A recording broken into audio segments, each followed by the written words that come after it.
Halo, apa kabar rekan-rekan diskusi investasi? Semoga kabar kita semua baik-baik saja ya.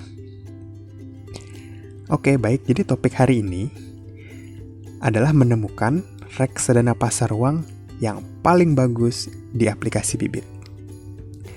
Tentunya dengan beberapa kriteria yang nanti akan saya jelaskan ya. Yuk, kita langsung buka aplikasi Bibit. Nah, sebelumnya saya mau info dulu nih, kalau reksadana pasar uang adalah reksadana yang penempatan dananya mayoritas ke deposito berjangka atau time deposit dan sukuk, ori, SBN, atau surat berharga lainnya yang jatuh temponya kurang dari 1 tahun. Karena itu, reksadana pasar uang memiliki resiko yang sangat kecil atau low risk. Nah, di Bibit ini sudah ada banyak sekali produk reksadana pasar uang. Yang harus kita cari tahu nih, kira-kira mana ya yang paling oke? Yuk kita langsung pakai fitur search, filter, dan perbandingan reksadana yang sudah disediakan oleh aplikasi Bibit. Oke, kita langsung ya. Nah, kalau kita pencet reksadana pasar uang di Bibit, akan muncul banyak sekali reksadana pasar uang di sini dari berbagai manajer investasi. Kira-kira yang mana ya yang paling bagus? Yuk, kita mulai bahas. Pertama, dalam memilih reksadana pasar uang, memilih manajer investasi, memilih produk reksadana, yang harus kita perhatikan adalah total AUM atau Asset Under Management. Yang mana apabila semakin besar, itu semakin bagus. Itu membuktikan kepercayaan masyarakat yang baik, sehingga masyarakat mau menaruh dananya, menitipkan dananya di manajer investasi dan di produk tersebut. Yuk kita lihat. Kalau untuk saya pribadi, saya prefer untuk reksadana yang di atas 1 triliun. Nah, di sini kita bisa lihat ya, ada beberapa reksadana yang aset under management-nya atau AUM-nya di atas 1 triliun.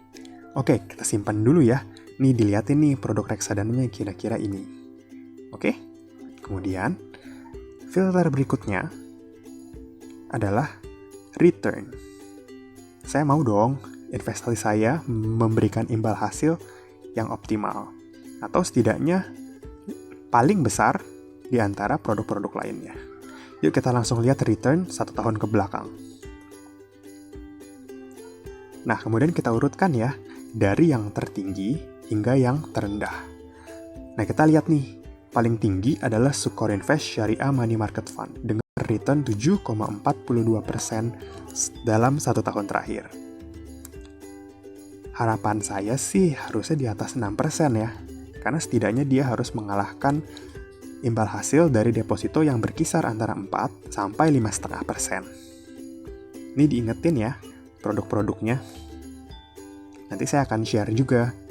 Screenshotnya akan saya taruh di samping, sehingga teman-teman bisa lihat lagi. Oke, filter ketiga adalah maximum drawdown.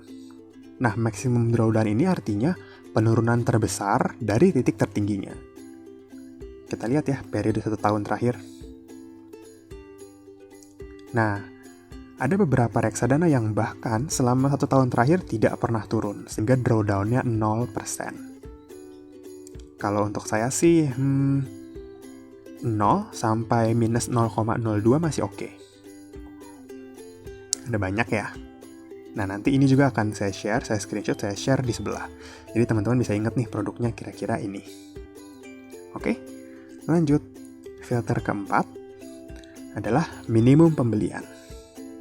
Kenapa sih harus minimum pembelian? Kita perhatikan juga. Karena kadang-kadang kita tuh punya uang 100.000, punya uang 10.000. Sebelum kita pakai, kita ingin menginvestasikannya. Jadi kalau bisa 10.000 sih makin bagus ya. Yuk kita lihat, kira-kira reksadana apa saja ya yang minimum pembeliannya 10.000. Kita urutkan dari yang terendah. Nah, di sini kelihatan nih, minimum pembelian 10.000, ada beberapa reksadana, ada yang 50.000, ada yang 100.000. Teman-teman bisa pilih preferensi teman-teman sendiri ya. Kalau saya, 100.000 sih masih oke lah. Nanti saya screenshot juga ya, saya taruh di sebelah. Nah, kalau teman-teman lihat spesifikasi yang tadi, atau perbandingan hasil filter yang tadi, kayaknya saya tahu nih, ada beberapa produk reksadana yang menarik perhatian saya. Yuk kita langsung pakai fitur perbandingan reksadana dari Bibit. Nah, produknya apa aja tadi ya? Kalau saya melihat ada 3 yang menarik. Yang pertama, SukorinVest Money Market Fund. Yang kedua, BNI AM Dana Liquid. Yang ketiga, Manulife Dana Kas. Yuk kita langsung bandingkan. Nah, keren banget ya fiturnya. Jadi langsung kelihatan nih, return siapa yang terbesar 1 tahun terakhir. Tentunya, yang menang yang biru, SukorinVest Money Market Fund. Juara 2-nya, BNI AM Dana Liquid.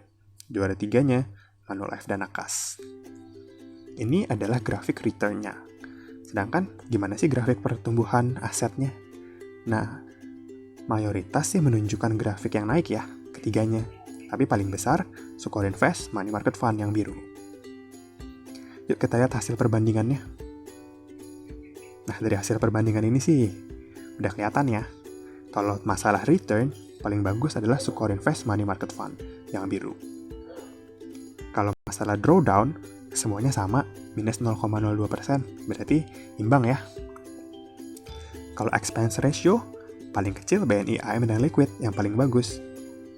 Tapi SukorinVest Money Market Fund juga oke kok, bedanya sedikit sekali. Kemudian total aset under management-nya menang SukorinVest Money Market Fund, 4 triliun, besar ya. Kemudian minimum pembelian 10.000 BNI AM dan Liquid dan 10.000 untuk Manulife Dana Kas. Jadi BNI AM dan Liquid sama Manulife Dana Kas menang ya di masalah minimum pembelian.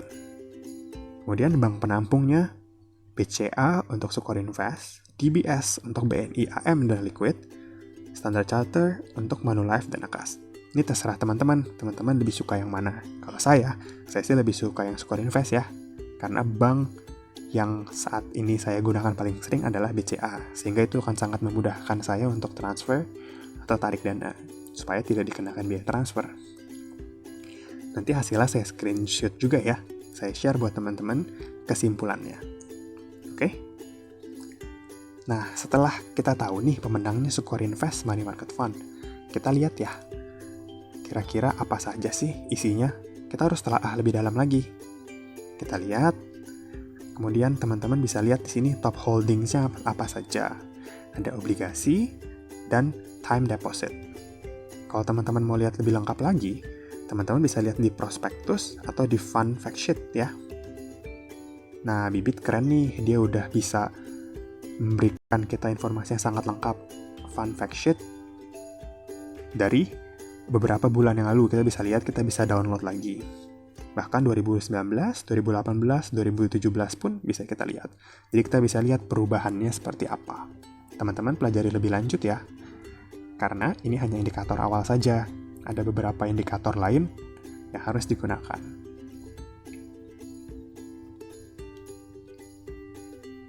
Ya, oke.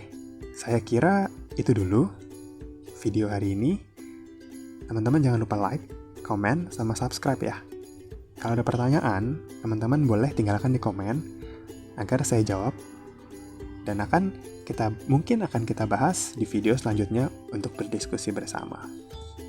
Mungkin itu saja video hari ini. Semoga kita semua tetap baik-baik saja dan akan semakin lebih baik lagi di masa depan, termasuk financial kita. Oke? Thank you for watching.